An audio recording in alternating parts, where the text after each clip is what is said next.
Hello friends, स्वागत है आप सभी का हमारे इस YouTube channel unique civil services में। प्यारे बच्चों, बीपीएससी की परीक्षाओं में करंट अफेयर का एक बहुत ही महत्वपूर्ण योगदान होता है।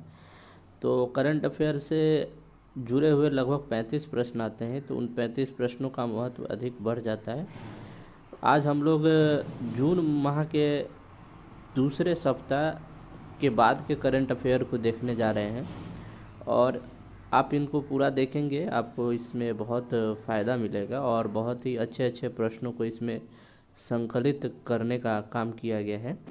आइए शुरू करते हैं। सबसे पहला जो आज हमने करंट अफेयर लिया है कि किस राज्य ने भारत रत्न के समान वार्षिक पुरस्कारों की अपनी श्रृंखला स्थापित करने का निर्णय लिया है। तो भारत रत्न के समान जो है अब वार्षिक पुरस्कार जो है उसकी देने की घोषणा की गई है और आप याद रखेंगे ये असम सरकार द्वारा ऐसा निर्णय लिया गया है। तो अब असम सरकार क्या करेगी, भारत रत्न के समान जो है अपनी पुरस्कारों की घोषणा करेगी। आइए अब हम नेक्स्ट चलते हैं, नेक्स्ट करंट अफेयर की तरफ। ये भी बहुत ही इम्पोर्टेंट है। प्रधानमंत्री नरेंद्र मोदी के अनुसार भारत के लक्ष्य 2030 तक कितनी खराब भूमि को बहाल करने का है। मतलब क्या है खराब भूमि कहने का मतलब क्या है? ऐसी भूमि जिस पे अभी न खेती की जा रही हो और ना ही जिस पे अभी किसी प्रकार का कोई कार्य किया जा रहा हो। तो वैसी भूमि को हम खराब भूमि, या एक तरह से समझिए तो बंजर भूमि, अनउपजाऊ भूमि, उसको बहाल करने का लक्ष्य रखा गया है 2030 तक। और कितने भूमि को रखा गया है तो याद रखेंगे 26 मिलियन हेक्टर। 26 मिलियन हेक्टर भूमि को अब क्या करना है, सही करने का लक्ष्य रखा गया है 2030 तक। नेक्स्ट प्रश्न की ओर चलते हैं, ये बहुत ही इम्पोर्टेंट है। विश्व बुजुर्ग दुर्व्यवहार को रोकथाम जागरूकता दिवस, world Elder abuse awareness day जिस दिन मनाया जाता है, तो याद रखेंगे 15 जून को विश्व बुजुर्ग दुर्व्यवहार रोकथाम जागरूकता दिवस मनाया गया है। याद रखेंगे इसको। नेक्स्ट प्रश्न की ओर चलते हैं। बहुत ही इम्पोर्टेंट प्रश्न है इकोनॉमिक्स से रिलेटेड। हाल ही में रक्षा मंत्री राजनाथ सिंह ने अपनी 5 वर्षों के लिए रक्षा उत्कृष्ट नवोन्मेष आईडेक्स रक्षा या नवोन्मेष संगठन DIO के लिए कितने करोड़ रुपए की बजट को मंजूरी दी है। याद रखेंगे कि DIO के लिए लगभग 498.8 करोड़ रुपए का प्रावधान किया गया है ना। तो ये 5 वर्षों में इतने रुपए को खर्च करना है रक्षा एवं अनुसंधान के क्षेत्र पे।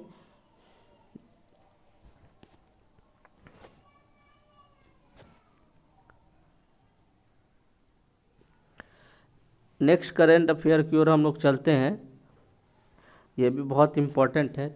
सतत विकास लक्ष्य SDG है ना के लैंगिक समानता के मामले में जिस राज्य को भारत में सबसे शानदार प्रदर्शन करने वाला राज्य घोषित किया गया है। लैंगिक समानता का मतलब क्या होता है कि प्रत्येक 1000 पुरुष में कितनी महिलाएं हैं और उनका विकास किस स्तर से हो रहा है, तो उसी को हम लोग लैंगिक समानता बोलते हैं। तो याद रखिए इसमें छत्तीसगढ़ जो राज्य है इसको प्रथम स्थान प्राप्त हुआ है। छत्तीसगढ़ राज्य में लैंगिक समानता क्या है, पुरुषों के बराबर है। आइए नेक्स्ट प्रश्न की ओर हम लोग चलते हैं। यह भी बहुत इम्पोर्टेंट प्रश्न है। हाल ही में जिस भारतीय महिला पहलवान ने पोलैंड ओपन, याद रखेंगे पोलैंड ओपन में 53 किलो भार वर्ग में स्वर्ण पदक जीता है, स्वर्ण पदक यानी कि गोल्ड मेडल, तो ये याद रखिएगा विनेश फोगाट ने पोलैंड ओपन के 53 किलोग्राम वर्ग में स्वर्ण पदक जीता है। आइए नेक्स्ट प्रश्न की ओर चलते हैं। नेक्स्ट प्रश्न है, हाल ही में जिस टेनिस खिलाड़ी ने स्टेफनोस सितासिपास, याद रखेंगे नाम स्टेफनोस सितासिपास को हराकर 5 साल बाद फिर से फ्रेंच ओपन का खिताब जीत लिया है, तो याद रखेंगे नोवाक जोकोविच, जिन्होंने स्टेफानोस सीतासिपास को हराकर क्या किया है, फ्रेंच ओपन का खिताब जीता है। कौन? नोवाक जोकोविच ने। नेक्स्ट प्रश्न की ओर चलते हैं, यह भी बहुत इंपॉर्टेंट है। हाल ही में जिस देश के तैराक काइली मैककेन, नाम याद रखेंगे, काइली मैककेन ने 100 मीटर बैक स्ट्रोक प्रतिस्पर्धा में 57.45 सेकेंड का समय निकालकर नया विश्व रिकॉर्ड कायम किया है। नया विश्व रिकॉर्ड कायम किया है, तो याद रखेंगे वो ऑस्ट्रेलिया की जो तैराक है काइली मैककेन, 100 मीटर की जो बैक स्ट्रोक प्रतियोगिता होती है तैराक में, उन्होंने उसे 57.45 सेकेंड में जीता है। नाम याद रखेंगे हम, काइली मैककेन। नेक्स्ट प्रश्न बहुत ही इंपॉर्टेंट हो जाता है बिहार के दृष्टि से। नीति आयोग की ओर से जारी ताज़ा रिपोर्ट के मुताबिक लैंगिक समानता में जो प्रदेश सबसे अंतिम स्थान पे है, तो याद रखिए लैंगिक समानता में बिहार सबसे अंतिम स्थान पे है। ऐसे भी यहाँ पे बिहार महिलाओं और पुरुष में बहुत ज़्यादा भेदभाव किया जाता है, तो बिहार को अंतिम स्थान प्राप्त हुआ है लैंगिक समानता में, जबकि प्रथम स्थान किसे प्राप्त हुआ है? छत्तीसगढ़ को। ये भी बहुत इम्पोर्टेंट है, ये भी बहुत अच्छा आ सकता है एग्जाम में। विश्व दाता सूचकांक वर्ल्ड गिविंग इंडेक्स 2021 की रिपोर्ट के अनुसार दुनिया का 14वां सर्वाधिक परोपकारी देश कौन सा है? तो याद रखेंगे भारत को विश्व दाता सूचकांक यानी कि वर्ल्ड गिविंग इंडेक्स में 14वां स्थान प्राप्त हुआ है। नेक्स्ट प्रश्न की ओर चलते हैं हम लोग, ये भी बहुत इम्पोर्टेंट है, ये और भी इम्पोर्टेंट है।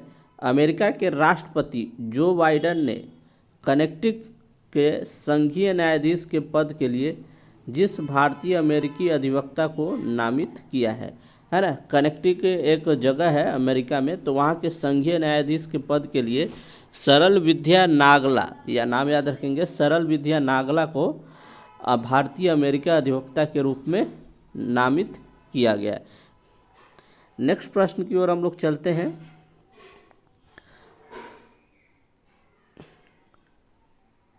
नेक्स्ट प्रश्न है, जो देश लकड़ी का, याद रखेंगे, लकड़ी का उपग्रह प्रक्षेपित करेगा उस देश का नाम क्या है? लकड़ी का उपग्रह जो है वो इस बार न्यूजीलैंड के द्वारा भेजा जाएगा, नाम याद रखिएगा, न्यूजीलैंड के द्वारा लकड़ी का उपग्रह जो है वो प्रक्षेपित किया जाएगा। नेक्स्ट प्रश्न की ओर चलते हैं।